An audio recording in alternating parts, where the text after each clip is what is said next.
একসঙ্গে না পারেন মাসিক কিস্তিতে দেন, বাৎসরিক কিস্তিতে দেন, নগদ ক্যাশ টাকায় না পারেন জমি জায়গা দিয়ে যেভাবে হোক তার মোহরটা আদায় করে দেন, কারণ এটা আপনার উপরে আল্লাহ ফরজ করেছেন। আল্লাহ রাব্বুল আলামিন তার কালাম কোরআনুল কারীমের মধ্যে বলছেন, ওয়া আতুস সাদাকাতি হিন্না নিহলা। আল্লাহু আকবার। তোমরা তাড়াতাড়ি তাদের মোহরটাকে, দেন পাওনা মোহরটাকে তাড়াতাড়ি তোমরা আদায় করে দেও। বলেন সুবহানাল্লাহ। কোরআনুল কারীমে আল্লাহ বলছেন। ভাইয়েরা আমার, আরেকটা মাসলা জেনে রাখেন। অনেক সময় অনেকে এই ওয়াজ আরও শুনছেন, মনে হয় আজকে শুনে নেন। অনেকে অনেক সময় স্ত্রীকে বাধ্য করে, বিভিন্ন অজুহাত খাড়া করে।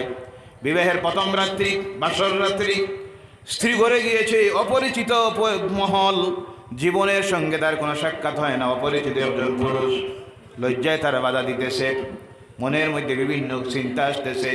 সেই সময় স্বামী বলল, তোমার মোহর আমি এখনো দিতে পারি নাই, যার কারণে তোমার সঙ্গে কথা বলা আমার জায়েজ নয়, তোমার সঙ্গে শারীরিক সম্পর্ক স্থাপন করা জায়েজ নয়।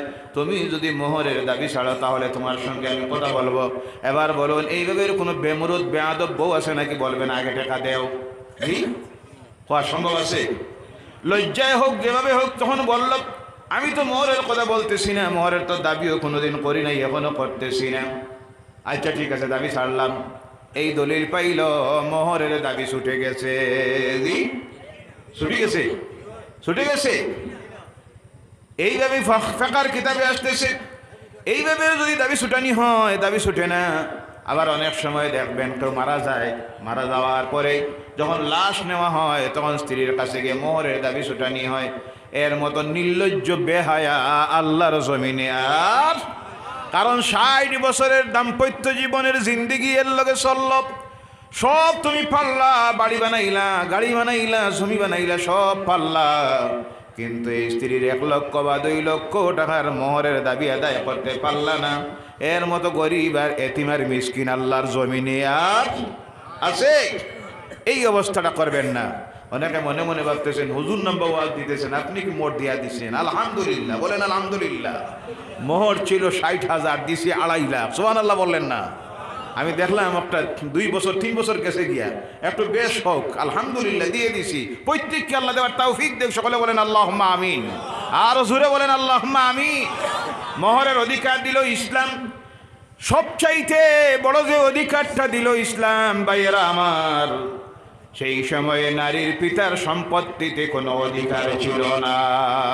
সর্বপ্রথম আল্লাহর এই জমিনে নারীর অধিকার যিনি প্রতিষ্ঠিত করে গেলেন তিনি হলেন আমার নবী, তোমার নবী মুহাম্মদুর রাসূলুল্লাহ সাল্লাল্লাহু আলাইহি সাল্লাম। আরো জোরে বলেন সুবহানাল্লাহ।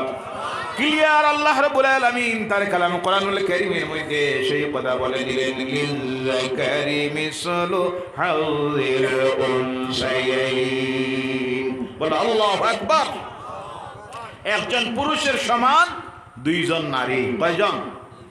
মানে একটা পুরুষ যে সম্পত্তি পাবে তার বাবার সম্পত্তিতে তার 2 জন বোন তার সমান পাবে। অর্থাৎ একজন ছেলে যদি পায় তার বাবার সম্পত্তিতে 1 টাকা, কয় টাকা? তার যদি বোন থাকে 2 জন, তারা পাবে 50 পয়সা, 50 পয়সা। যেমনি এই কথা শুনলো ইসলামের দুশ্মনেরা আগাগুড়ি না বুঝে কয় কি গর্ব হইল। নারীর অধিকার দেয় নাই, ছেলেরে দিছে 1 টাকা আর মেয়েরে দিছে 50 পয়সা। কম দিছে নিয়ে না?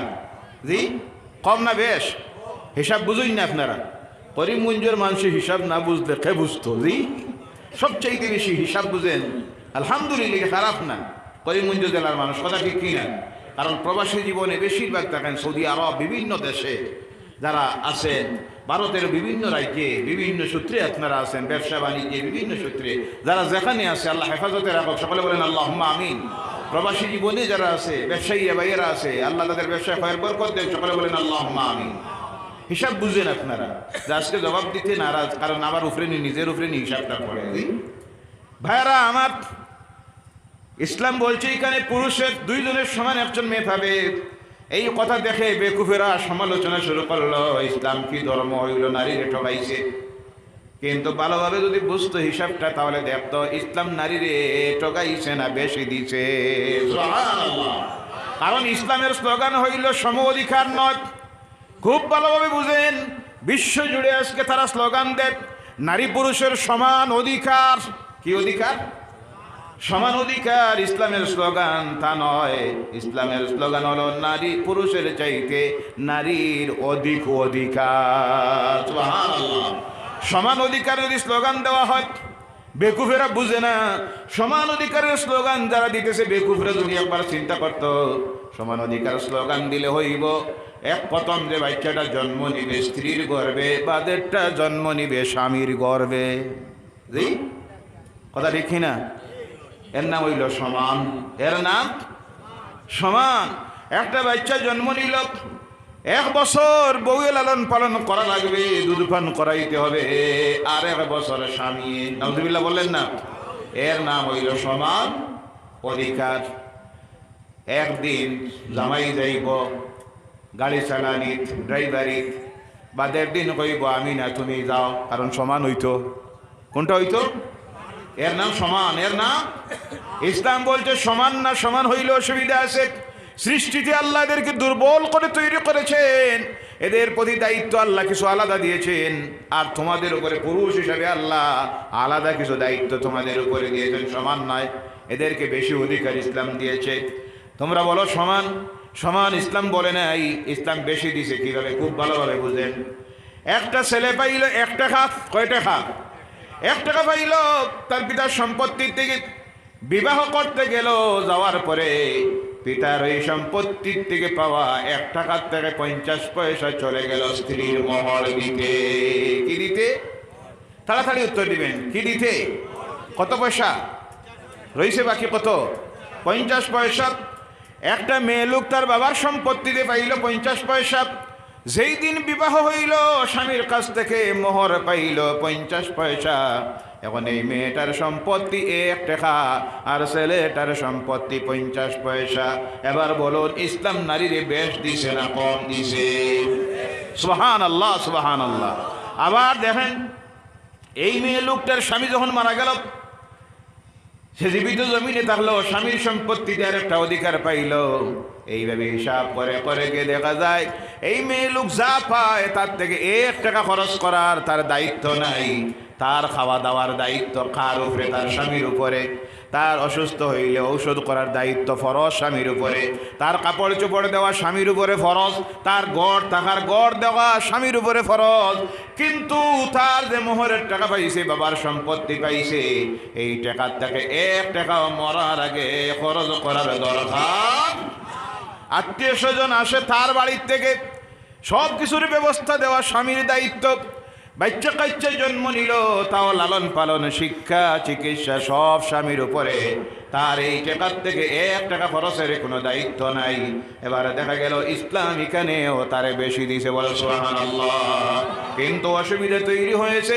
আজকে পিতার সম্পত্তিতে মেয়েরা যে সম্পত্তি পায়, ভাগ পায়, তাদেরকে তার থেকে বঞ্চিত করে এক শ্রেণীর ভাইয়েরা বোনের সম্পত্তি দেয় না। জেনে রাখবেন আমার ভাইয়েরা ও মুসলমানেরা, কিয়ামতের দিন বহুত বড় বড় পরেজগারেরা আল্লাহর দরবারে আটকে যাবে হকুল ইবাদের কারণে।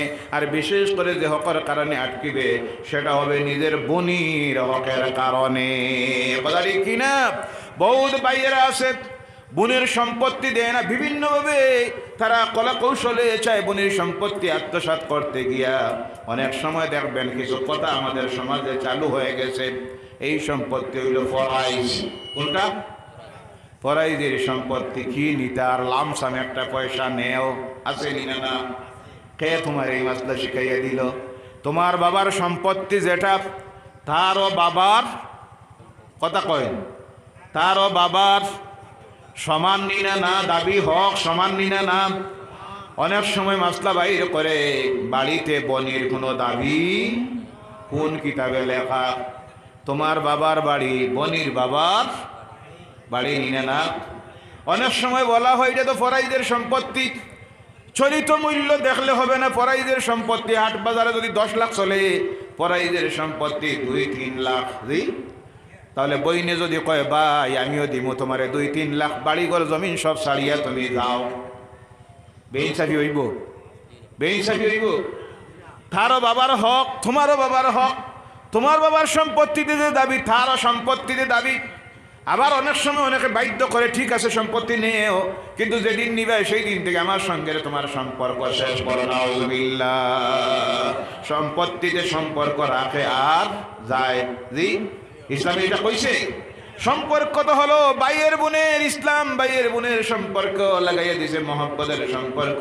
এখানে সম্পত্তির কোনো সম্পর্ক আসতে পারে না, এটা যার যার মৌলিক অধিকার। ও আমার ভাইয়েরা, ও মুসলমানেরা, অনেক ভাইয়েরা আছে যারা বইন বাধ্য হইয়া অসুবিধার মধ্যে পড়ে, কোনো সময় ভাইয়ের কাছ থেকে কিছু টাকা চাইলো বা জমিন চাইলো, যেমনি দিল পরের দিন থেকে বোনের সঙ্গের সম্পর্ক ছিন্ন করে দেয়। যেমনি আপনি বোনের সঙ্গের সম্পর্ক ছিন্ন করলেন, কাতাউর রহম, আল্লাহ রসুল বলেন আত্মীয়তার সম্পর্ক যেমনি ছিন্ন করছে, সঙ্গে সঙ্গে আল্লাহ রসুলের সঙ্গের সম্পর্ক ছিন্ন হয়ে যায়। বলে নাউযুবিল্লাহি মিন যালিক। এই ব্যবহারটা করবেন না। তাদের সম্পত্তি, আমি অনেক সময় বলি, তাদের সম্পত্তিকে আলাদা করে চিহ্নিত করে বলেন, বোন তোমার এই সম্পত্তি, কিন্তু বোনেরা নিতে রাজি হয় না। অধিকাংশ ক্ষেত্রে তারা নেয় না, ভাইয়ের প্রতি দয়া মায়া করে বাইরে দিয়া দেয়। অনেক সময় অসুবিধায় পড়ে সামান্য কিছু চায়, তখন এই দুর্ব্যবহার তাদের সঙ্গে করা হয়। আপনি আলাদা করে রাখুন, হিসাব তারে শোনান, তোমার সম্পত্তি আমার কাছে আছে 2 বিঘা, 5 বিঘা, 50 বিঘা যা আছে, বোন নিতে চায় না, আপনি আলাদা করুন। এই সম্পত্তিটা, এই ব্যাগটা হলো তোমার, এই ব্যাগটা তোমার। অনেক সময় আপনি গ্রুপ করতেছেন, তার উপসত্ব তারে দিন, তাও নিবে না। কিন্তু আপনি ক্লিয়ার হয়ে গেলেন, আল্লাহর কাছ থেকে আপনি ছুটে গেলেন, কিয়ামতের দিন হকুল ইবাদের কারণে আল্লাহর কাছে আপনি ধরা পড়বেন না। নতুবা জেনে রাখেন ও আমার ভাইয়েরা, আপনার নামাজ রোজা যা আপনি ইবাদত করতেছেন, বোনের এই হকটা যদি আদায় না করেন, কিয়ামতের দিন আল্লাহর দরবারে ছোটা সম্ভব হবে। এই অধিকারও দিল ইসলাম, সব অধিকারই দিয়েছে ইসলাম। এখানে সম্পত্তিতে অধিকার দিল এই ইসলাম। এবার যাই ইবাদতের দিকে দিয়া, আল্লাহ রাব্বুল আলামিন নামাজ ফরজ করেছেন এই দুনিয়ার পুরুষদের উপরে 5 ওয়াক্ত। কয় ওয়াক্ত? নারীর উপরে আওয়াজ করে বলেন কয় ওয়াক্ত? বেশ কম আছে। পুরুষের উপরে রমজানের মাসে আল্লাহ রোজা ফরজ করলেন, নারীর উপরেও রোজা ফরজ করে দিলেন। পুরুষ তাহাজ্জুদ পড়লে সওয়াব, নারী পড়লে গুনাহ। জি, এলাকার মাসলা আছে। এখানেও আল্লাহ সমান অধিকার দিলেন। পুরুষের ধনসম্পদ আছে, যাকাত দেওয়া ফরজ। মহিলার ধনসম্পদ আছে, যাকাত দেওয়া ফরজ। পুরুষের ধনসম্পদ আছে, হজে যাওয়া ফরজ। নারীর যদি ধনসম্পদ হয়ে যায়, তার জন্য হজে যাওয়া। এবার ইসলামের আরো আগে দিয়ে যান। ইসলাম সবচেয়ে বেশি নারীর মর্যাদা সম্মান দিল, যে সম্মান তার ইজ্জত রক্ষার্থে আল্লাহ রাব্বুল আলামিন এবার নির্দেশ দিতেছেন, যে নির্দেশটা হলো নারীর ইজ্জত সম্মান রক্ষার্থে আল্লাহর বিধান হলো তাদের কাপড় আর পুরুষের কাপড়ের মধ্যে ইসলাম ব্যবধান করেছে। বলে সুবহানাল্লাহ। তারা এখানে সমান অধিকারের নামে তারা বলে পুরুষ যে কাপড় পরিধান করতে পারবে, নারীও সেই কাপড়। আলহামদুলিল্লাহ বললেন না? এতে নারীর সম্মান বাড়বে না কমবে? নারীর নিরাপত্তার গ্যারান্টি ইসলাম দিয়েছে। আজকে পর্দা প্রথার বিরুদ্ধে সমালোচনা তারা করে। ইসলাম নারীকে ঠগাইয়াছে, তাদেরকে ঘর থেকে বাইর হতে দেয় না। কে বলেছে ঘর থেকে বাইর হতে দেয় না? সব জায়গায় যাওয়ার পারমিশন আছে, হজে যাওয়ার পারমিশন আছে না? না। আপনার শিক্ষাঙ্গনে যাওয়ার অনুমতি আসেনি না? সেই পারমিশনও দেওয়া হয়েছে। কিন্তু ইসলামের কথা হলো, একটা মেয়ে লোক যখন তার ঘর থেকে বাইর হবে বা ঘরের ভিতরে থাকবে, তখন তার একটা আবরণ, গায়ের মধ্যে এমন একটা কাপড় পরিধান করবে, কারণ সৃষ্টিতে আল্লাহ তাদের মধ্যে বিশেষ সৌন্দর্যতা দিয়েছেন, আকর্ষণ দিয়েছেন, যাতে তার সৌন্দর্যতায় অন্য কেউ তার প্রতি আকৃষ্ট হয়ে তার সতীত্বকে নষ্ট না করে, তার ইজ্জতকে নষ্ট না করে, তার নিরাপত্তার গ্যারেন্টি দিতে গিয়ে আল্লাহ তাদের প্রতি নির্দেশ দিয়েছেন তারা যেন একটা আবরণ গায়ের মধ্যে লাগায়, যার নাম হলো পর্দা। যার নাম। তারা আজকে নারীর অধিকারের নামে এমনভাবে উশৃঙ্খলতার জীবনের মধ্যে গিয়ে পৌঁছে গেছে, তারা বলে একজন নারীর অধিকার আছে তার স্বামী নির্বাচনের। হ্যাঁ, স্বামীর